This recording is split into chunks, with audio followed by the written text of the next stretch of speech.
Be sure of this कि आप कुछ ऐसे सब्जेक्ट चूज करें जो कि थोड़े से फ्लेक्सिबल हो और हर एक यूनिवर्सिटी के एलिजिबिलिटी क्राइटेरिया को मैच कर रहे हो। सो जो सीट्स खाली जा रही हैं उसका एक बहुत बड़ा कंसर्न है, जिसकी वजह से ये हायर अथॉरिटीज के पास इंफॉर्मेशन पहुंची है और इसके ऊपर काम किया जाएगा, इसके बारे में बात चल रही है। रजिस्ट्रेशन प्रोसेस ध्यान रखिएगा, आपका जब सीयूईटी का फॉर्म आता है अप्रोक्सीमेटली ये फेब तक आ जाएगा आपका, उसमें आपको पर्सनल डिटेल्स भरनी होती हैं, तो आपकी personal details as per your Aadhaar card and 10th की मार्कशीट होनी चाहिए। हाय एवरीवन, सो बेसिकली काफ़ी सारे ऐसे बच्चे हैं जो कि सीयूईटी एग्जाम को लेकर के काफ़ी ज़्यादा पैनिक भी रहते हैं और काफ़ी सारे ऐसे भी बच्चे हैं जिनको कोई आइडिया ही नहीं है सीयूईटी एग्जाम के बारे में। सो यही वजह है कि अनअवेयरनेस की वजह से बहुत सारे बच्चे इसका फॉर्म फिल नहीं कर पाते, और अगर मान लो अवेयरनेस होती भी है उनको तो वो फॉर्म फिल कर देते हैं तो उनकी कुछ ना कुछ गड़बड़ी हो जाती है। जैसे स्पेसिफिक यूनिवर्सिटी के लिए उनको कौन से सब्जेक्ट कॉम्बिनेशन चाहिए उन्हें नहीं पता होता। दूसरी इंपॉर्टेंट चीज़, हो सकता है वो अपने भैया या दीदी से कुछ सुन करके आए हो तो वो उसको फॉलो कर रहे हो और सडनली एग्जाम पैटर्न में कुछ चेंज आ गया हो और आपको पता ही ना हो। या फिर कई बार ऐसा भी होता है कि बच्चे भीड़ को देख करके अपना कोर्स चूज कर लेते हैं, उन्हें पता ही नहीं होता कि उनके इंटरेस्ट के हिसाब से उनके लिए सूटेबल कोर्स क्या हो सकता है। सो ये जो इतनी ज्यादा कंफ्यूजन बनी हुई है, इतना जो प्रॉब्लम बना हुआ है स्टूडेंट्स के बीच में कि सीयूईटी में किस तरह के चेंजेस होते हैं या अभी 2026 में क्या चेंजेस होने वाले हैं या किन चीजों के बारे में आपको खास ख्याल रखना पड़ेगा, उसके बारे में हम आज डिस्कशंस करने वाले हैं। यहाँ पर एक चीज दिमाग में रखिएगा कि सीयूईटी एग्जाम 2022 में स्टार्ट किया गया और तब से लेकर के अभी तक सीयूईटी एग्जाम में काफी सारे चेंजेस होते रहे हैं, और कोई भी एग्जाम जब नया होता है तो वो एटलीस्ट 10 साल 12 साल चेंजेस कुछ ना कुछ करता रहता है ताकि स्टूडेंट्स को ईज प्रोवाइड हो और जो सिलेक्शन प्रोसेस है और जो एडमिशन प्रोसेस है उसको और सूदिंग और प्रॉपर बनाया जा सके। तो आज के इस वीडियो सेशन में हम बात करने वाले हैं न्यू एलिजिबिलिटी रूल्स के बारे में ही, सीयूईटी 2026 के। इस वीडियो को ध्यान से देखिएगा और एंड तक देखिएगा ताकि आपको किसी भी तरह का कोई कंफ्यूजन ना रहे। और सबसे बड़ी चीज ये है कि आप जब इसको देख रहे हो तो आपको ये बिल्कुल भी ना लगे कि मेरे लिए अगर ये रह जाता तो फिर मैं बहुत बड़ी प्रॉब्लम में फंस जाता। सो वीडियोस हम आपको अक्सर प्रोवाइड करते रहते हैं, वो आपके ही बेनिफिट की होती हैं, तो कोई भी वीडियोस या कोई भी अपडेट आप मिस मत किया करिए इस चैनल के ऊपर। और सबसे बड़ी चीज, आप करियर अड्डा की ऐप को डाउनलोड कर सकते हैं ताकि आपसे कोई भी अपॉर्चुनिटी मिस ना हो। सो सबसे पहली चीज मैं सीयूईटी के बारे में आपको बता देती हूँ, जिसको आप कॉमन यूनिवर्सिटी एंट्रेंस टेस्ट भी बोलते हो। ये एक मैंडेटरी एग्जाम है। अगर आप यूजी में एडमिशन लेना चाहते हैं in any of the central university और स्टेट यूनिवर्सिटी, तो मैक्सिमम कोर्सेज के लिए आपको सीयूईटी यूजी का ही एग्जाम देना पड़ेगा। Right now, apart from this, अच्छा, और सबसे इंपॉर्टेंट चीज आपकी ये होती है कि हर साल कुछ ना कुछ सब्जेक्ट्स को लेकर के या फिर एलिजिबिलिटी क्राइटेरिया को लेकर के अपडेट्स आती रहती हैं और उनकी क्लैरिटी आपको होना बहुत ज्यादा जरूरी होती है। तो उसके बारे में भी हम यहाँ पर डिस्कशन करने वाले हैं।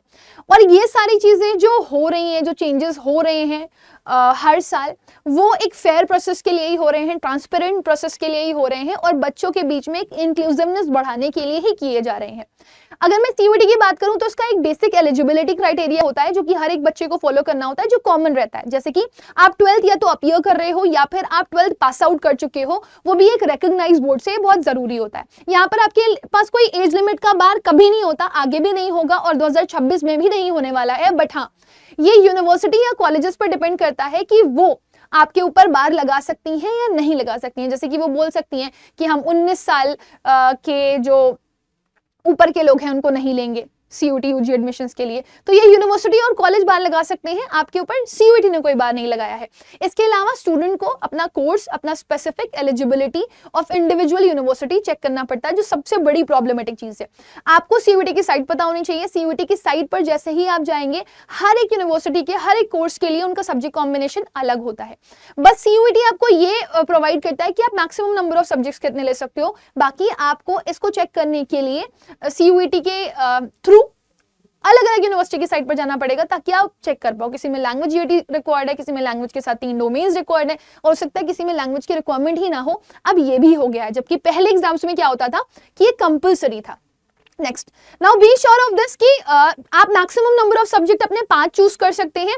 पहले ऐसा था कि आपको एक लैंग्वेज और एक जनरल टेस्ट कंपलसरी ही था और बचे हुए आपको डोमेन्स लेने होते थे। बट अब ये है कि आप 2 लैंग्वेजेस भी चूज कर सकते हो या फिर आप जनरल एप्टीट्यूड टेस्ट को स्किप भी कर सकते हो। Right, but be sure of this कि सीयूईटी आपके ऊपर इस चीज का भी बार नहीं लगा रहा है कि आपको वही सब्जेक्ट पढ़ने हैं जो आपके पास क्लास 12th में थे। हालांकि अगर आप दिल्ली यूनिवर्सिटी के लिए जाएंगे तो आपको वही सब्जेक्ट पढ़ने पड़ेंगे जो कि आपके पास क्लास 12th में थे। तो यूनिवर्सिटी वाइज आपके जो क्राइटेरियाज हैं वो चेंज कर सकते हैं, वो यूनिवर्सिटी ही अपडेट देती है। बट आपको ये ध्यान रखना पड़ेगा कि CUET ने इस पे कोई बार नहीं लगाया हुआ है। फाइनली आपका जो एडमिशन होता है वो डिपेंड करता है आपके स्पेसिफिक सब्जेक्ट कॉम्बिनेशन के ऊपर और अगर आप कट ऑफ क्लियर कर लेते हैं उसके ऊपर। बी श्योर ऑफ दिस कि आप कुछ ऐसे सब्जेक्ट चूज करें जो कि थोड़े से फ्लेक्सिबल हो और हर एक यूनिवर्सिटी के एलिजिबिलिटी क्राइटेरिया को मैच कर रहे हो। रिजर्वेशन पॉलिसी के बारे में भी मैं आपको अपडेट बता देती हूँ। SC, ST, OBC, NCL, general EWS, अगर आप इनसे बिलोंग करते हैं, PWBD से बिलोंग करते हैं, तो अपने सर्टिफिकेट्स जो हैं सारे के सारे अपडेटेड रखिएगा। स्पेशली जो OBC NCL का सर्टिफिकेट रहता है वो आपका सेंट्रल लेवल का चाहिए होता है। EWS का जो सर्टिफिकेट होता है वो भी आपका 31 मार्च के बाद का बनवाता है। OBC NCL का भी 31 मार्च के बाद का बनवाता है। कई सारी यूनिवर्सिटीज ऐसा करती हैं, सारी यूनिवर्सिटीज नहीं करती बट मैक्सिमम यूनिवर्सिटीज करती हैं, तो उसको अपडेट करवा के रखिएगा। कैटेगरी सर्टिफिकेट आपका वैलिड होना चाहिए, अपडेटेड होना चाहिए, किसी भी तरह की कोई डिस्क्रिपेंसी नहीं होनी चाहिए। इसके अलावा जो कुछ एडिशनल यूनिवर्सिटीज हैं आपकी, वो आपको स्पेसिफिक कोटा भी प्रोवाइड करती हैं। जैसे अगर आप स्पोर्ट्स कोटा से हो, ECA हो या फिर स्टेट कोटा के हो, तो आपको कुछ स्पेसिफिकेशंस मिलते हैं, मतलब आपकी सीट्स रिजर्व्ड होती हैं। तो अगर आपके पास है तो वो आप बनवा करके रखिएगा। कुछ चेंजेस जो कि हम एक्सपेक्ट कर रहे हैं कि आने वाले टाइम में आपको देखने के लिए मिल सकते हैं, जैसे कि आपको क्वेश्चन क्या डिस्ट्रीब्यूशन जो है वो रिवाइज्ड देखने के लिए मिल सकता है। ये बार बार हो रहा है चेंज, पिछले साल भी हुआ था 2025 में 50 में से 40 क्वेश्चन करना आपके ऑप्शनल थे, बट अब आपको 50 में से 50 करने कंपल्सरी है। हो सकता है कि आने वाले टाइम पे आपको इसका भी कुछ रिवीजन देखने के लिए मिल जाए या कुछ रिवाइज्ड वर्जन देखने के लिए मिल जाए। सिलेबस में अपडेट हो सकता है, जैसे कि लास्ट ईयर इन्होंने क्या किया था, माइक्रो इकोनॉमिक्स मैक्रो इकोनॉमिक्स वाला सीन बदल दिया था। फिर उसके बाद दूसरी चीज जो हुई थी वो ये हुई थी कि जो 12th का डिलीटेड सिलेबस था उसको हटा दिया गया था कि वो आपको पढ़ने की जरूरत नहीं है, जबकि पहले वाले एग्जाम में आपको डिलीटेड सिलेबस भी पढ़ना होता था। तो हो सकता है ये वापस से आने वाले टाइम पे आपका डिलीटेड सिलेबस भी ऐड कर दें। न्यू स्कोरिंग सिस्टम भी आपको देखने के लिए मिल सकता है। हो सकता है पर क्वेश्चन अभी 5 नंबर मिल रहे हैं जो अभी के हिसाब से, हो सकता है आने वाले टाइम पर 4 नंबर हो जाए, हो सकता है कि माइनस मार्किंग वो हटा दें। ये अभी इन जस्ट थॉट है, बट आने वाले टाइम पर इसमें चेंजेस आपको देखने के लिए मिल सकते हैं। अभी पर क्वेश्चन के हिसाब से आपको 5 नंबर मिल रहे हैं, गलत क्वेश्चन के हिसाब से -1 नंबर मिल रहा है आपको, और अगर आप कोई भी क्वेश्चन अटेम्प्ट नहीं करते हैं तो फिर आपको 0 मार्क्स मिल रहे हैं। बट इनमें चेंजेस आपको देखने के लिए मिल सकते हैं। Increase number of participating universities भी आपको देखने के लिए मिल सकता है। ये हर साल ही हो रहा है कि नंबर ऑफ यूनिवर्सिटीज बढ़ती है, कुछ ड्रॉप भी करती हैं, या अगर ड्रॉप नहीं कर रही होती हैं तो कुछ कोर्सेज वो अपने हटा लेती हैं। तो ये वाले चेंजेस भी आपको आने वाले टाइम में देखने के लिए मिल सकते हैं, अप्रोक्सीमेटली फेब तक। बट मेजर चेंजेस आपके अभी कर दिए गए हैं। अच्छा, मैं एलिजिबिलिटी के बारे में बात करूंगी, लेकिन मैं यहाँ पर आप लोगों को एक स्पेसिफिक न्यूज दिखाना चाहूंगी जो आपको इस चीज का प्रमाण देगी कि ये चीजें आपको अक्सर देखने के लिए मिल जाती हैं और अभी भी देखने के लिए मिलेंगी। CUET 2026 exam date, pattern, board exam के नंबर, CUET में बड़े बदलाव की तैयारी हो रही है।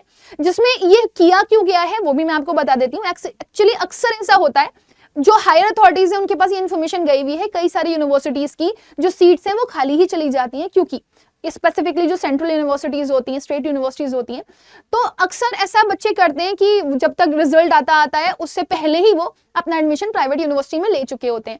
सो जो सीट्स खाली जा रही हैं उसका एक बहुत बड़ा कंसर्न है, जिसकी वजह से ये हायर अथॉरिटीज के पास इंफॉर्मेशन पहुंची है और इसके ऊपर काम किया जाएगा, इसके बारे में बात चल रही है। राइट, इसके साथ साथ आपने देखा होगा जुलाई तक ये प्रोसेस खिंच जाता है, जो बहुत लंबा है। तो अब सोचो DU, BHU, JNU जैसी यूनिवर्सिटीज में अगर सीट्स खाली बच जा रही हैं तो फिर वो एक बहुत बड़ा प्रॉब्लम है। और कई बार ऐसा होता है जो लास्ट मिनट चेंजेस होते हैं उसकी वजह से काफी डिसऑर्गेनाइज हो जाती हैं चीजें, जिसकी वजह से यहाँ पर अगर आप देखेंगे तो ये भी मेंशन किया गया है कि DU भी करा सकता है CUET exam.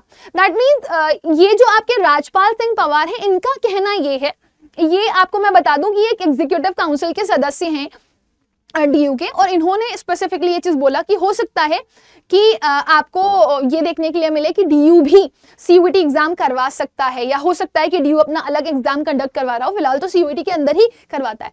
So this is written कि दिल्ली यूनिवर्सिटी के एग्जीक्यूटिव काउंसिल के सदस्य राजपाल सिंह पवार का कहना है कि अगर ग्रेजुएशन कोर्सेज के दाखिले के लिए CUET का आयोजन करवाना है तो फिर परीक्षा के शेड्यूल में बदलाव करना पड़ेगा। 2025 में 13 मई से 4 जून की परीक्षा हुई और उसके बाद 4 जुलाई को रिजल्ट आया। तब तक बहुत सारे बच्चे कहीं और दाखिला ले चुके थे, उन्हें अपनी पसंद की यूनिवर्सिटी में दाखिला लेने के लिए वापस आने में फीस रिफंड, डॉक्यूमेंट और बहुत सारी चीजों का इशू फेस करना पड़ा। तो इनका कहना यह है कि हम ज्यादा बेटर तरीके से उस चीज को कंडक्ट करवा सकते हैं। सो यही वजह है कि वो कहते हैं DU खुद अपना एंट्रेंस भी कंडक्ट करवा सकता है।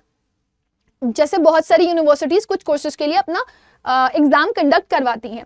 यूनिवर्सिटीज, अलग अलग यूनिवर्सिटीज की मांग है भाई, मैक्सिमम यूनिवर्सिटीज को देखोगे, अगर मैक्सिमम सीट्स देखोगे खाली रह जाती हैं लास्ट मोमेंट तक की, तो अलग अलग यूनिवर्सिटीज ने भी ये स्टेटमेंट दिया हुआ है। इवन स्कूल में भी ये गाइडलाइंस जारी हो चुकी हैं, या स्कूल की तरफ से भी बहुत सारी इन्फॉर्मेशन आई कि बहुत सारे बच्चों को अभी तक सीयूईटी के बारे में कुछ पता ही नहीं है, और अगर पता है तो उन्हें ये नहीं पता होता कि उनके हिसाब से उनके लिए बेस्ट कोर्स क्या हो सकता है, तो इस वजह से वो बहुत कंफ्यूज रहते हैं। और यही वजह है कि इसकी जो अवेयरनेस है वो बहुत ज्यादा जरूरी है, इस वजह से चेंजेस करना भी जरूरी है ना। वो नहीं समझ पा रहे हैं कि उन्हें कौन से कोर्स में जाना जरूरी है, तो ये बहुत इंपॉर्टेंट पार्ट बन जाता है कि अलग अलग जगह से जब अलग अलग ग्रीवेंसेस या कंप्लेन आती हैं तो बहुत स्पेसिफिक हो जाता है कि कुछ बदलाव अभी भी इस पेपर में जरूरी है।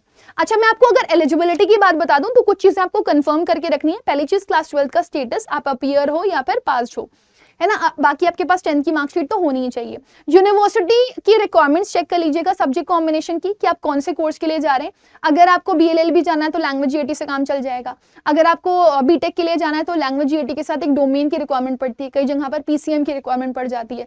साइंस कोर्सेज के लिए PCM की रिक्वायरमेंट पड़ती है। सिमिलरली अगर आप कॉमर्स के लिए जा रहे हैं तो एक लैंग्वेज 3 डोमेन की जरूरत पड़ जाती है, कहीं कहीं पर 2 ही डोमेन्स की रिक्वायरमेंट पड़ती है GAT के साथ। तो कहाँ GAT लेना कंपल्सरी है, कहाँ नहीं है, वो चेक करना पड़ेगा आपको। CUET पैटर्न आपको समझना जरूरी है बेटा, लास्ट मोमेंट भी चेंजेस हो जाते हैं, बहुत बड़े बड़े चेंजेस नहीं होते, लेकिन हाँ मेजर आपकी जो चीजें हैं वो स्पेसिफिक चलती रहेंगी, लेकिन लास्ट मोमेंट पे आपको कुछ चेंजेस देखने के लिए मिल सकते हैं, जिसके लिए आपको मेंटली प्रिपेयर रहना पड़ेगा। वो आपको किसी में भी देखने के लिए मिल सकते हैं, लैंग्वेज डोमेन्स या सब्जेक्ट या ऑल टोटल में भी। दूसरा, आप राइट सब्जेक्ट सिलेक्ट करिए। आप ये जानिए कि आप किस चीज में इंटरेस्टेड है, आपका इंटरेस्ट कौन से कोर्स में है, आप उसके हिसाब से अपने सब्जेक्ट कॉम्बिनेशन चूज करिए, चाहे BCom कर रहे हो, चाहे BA, चाहे BSc।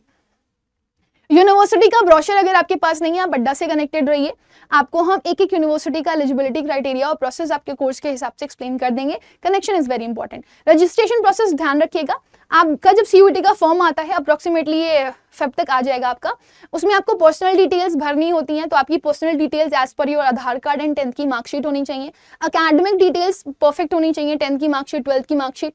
अगर 12th की मार्कशीट नहीं है तो एटलीस्ट अपीयरिंग आपको लिखना पड़ेगा। सब्जेक्ट कॉम्बिनेशन का सिलेक्शन सही होना चाहिए, एग्जाम सिटी का चॉइस एकदम परफेक्ट होना चाहिए, और डॉक्यूमेंट्स आपके एकदम बराबर अपलोड होने चाहिए अगर आप किसी स्पेसिफिक कैटेगरी से बिलोंग कर रहे हो तो भी। पेमेंट एक सही प्रोसेस के थ्रू किया जाना चाहिए, अगर पेमेंट सही प्रोसेस के थ्रू नहीं होता तो आप सफर कर सकते हो। हालांकि आप इसको सबमिट और डाउनलोड भी कर सकते हो once your application form is done. Exam pattern और स्ट्रक्चर आपका CBT मोड पे होता है, यानी कि कंप्यूटर बेस्ड ही होगा। 2024 में हालांकि चेंज किया गया था, उसको ऑफलाइन कंडक्ट करवाने की कोशिश करी गई थी, बट बहुत प्रॉब्लम आई थी। उसके अलावा सेक्शंस में लैंग्वेज पेपर, डोमेन्स पेपर और जनरल टेस्ट होता है। हर यूनिवर्सिटी के हिसाब से अलग क्राइटेरिया होता है, किसमें लैंग्वेज लेनी है, किसमें डोमेन लेना है, किसमें जनरल टेस्ट लेना है, आपको चेक करना पड़ेगा। कुछ यूनिवर्सिटीज ऐसी भी हैं जो लैंग्वेज कंपल्सरी नहीं करती, कुछ यूनिवर्सिटीज ऐसी भी हैं जिनको जनरल एप्टीट्यूड टेस्ट की जरूरत नहीं पड़ती, और कुछ ऐसी भी यूनिवर्सिटीज हैं जिन्होंने लैंग्वेज और GAT को कंपल्सरी करके रखा हुआ है। So you have to check for it. MCQ based questions आएंगे आपके ऑब्जेक्टिव, और ड्यूरेशन वैरी कर सकता है सब्जेक्ट कॉम्बिनेशन के हिसाब से। मतलब मान लो अगर आपके एक दिन में 3 पेपर हो रहे हैं तो हो सकता है कि आपको अलग टाइमिंग देखने के लिए मिले, हो सकता है अगर आपके एक दिन में 2 पेपर हो रहे हैं तो उसके हिसाब से अलग टाइमिंग देखने के लिए मिले। बट हर एक सब्जेक्ट के लिए इन्होंने स्पेसिफिकली 60 मिनट दिए हुए हैं, जिसमें आपको 50 क्वेश्चंस करने होते हैं। ये भी आने वाले टाइम पर आपको चेंज देखने के लिए मिल सकता है, हो सकता है ये टाइम चेंज कर दिया जाए। अच्छा, आफ्टर एग्जाम NTA अपनी आंसर की रिलीज करता है, स्कोर कार्ड रिलीज करता है, फिर यूनिवर्सिटीज के पोर्टल्स पर जाकर के आपको रजिस्टर करना पड़ता है। ठीक है, यूनिवर्सिटीज प्रिपेयर करती हैं cut off base CUET score आपकी प्रेफरेंसेस के हिसाब से। फिर आपको काउंसलिंग एडमिशन में पार्टिसिपेट करना पड़ता है, जहां पर आपको डॉक्यूमेंट्स अपलोड करने पड़ते हैं, फिर प्रेफरेंसेस करनी पड़ती हैं, सीट अलॉटमेंट करने पड़ते हैं, है ना। और एडमिशन तभी कंफर्म होता है आपका जब आप अपनी कोर्स के हिसाब से सब्जेक्ट कॉम्बिनेशन सही फिल करके बैठे होते हो, और आपका जो रिजल्ट है वो वहां से मैच कर रहा होता है। तो अगर आप कट ऑफ बीट करोगे तभी आपका सिलेक्शन होगा। प्री सबमिशन के बाद ही फाइनली आपकी सीट एक्सेप्ट करी जाएगी। सेशन को मैं यहाँ पर एंड करना चाहूंगी। आई होप कि मैं मैक्सिमम क्लैरिफिकेशन आप लोगों को दे चुकी हूँ, बट स्टिल मुझे पता है बहुत सारे बच्चे काफी ज्यादा पैनिक भी करते हैं और काफी ज्यादा कंफ्यूज्ड भी होते हैं। उन्हें समझ में नहीं आता कि मैं क्या करूं, मैं क्या ना करूं, मैं कहाँ से प्रिपेयर करूं। सो सबसे पहली चीज तो मैं आप लोगों को बोलूंगी बेटा कि लैंग्वेज अड्डा के चैनल को फॉलो करके रखो, दैट इज इंपॉर्टेंट। और ये टेलीग्राम चैनल भी इज वेरी इंपॉर्टेंट, तो इसको भी फॉलो करके रखो, राइट।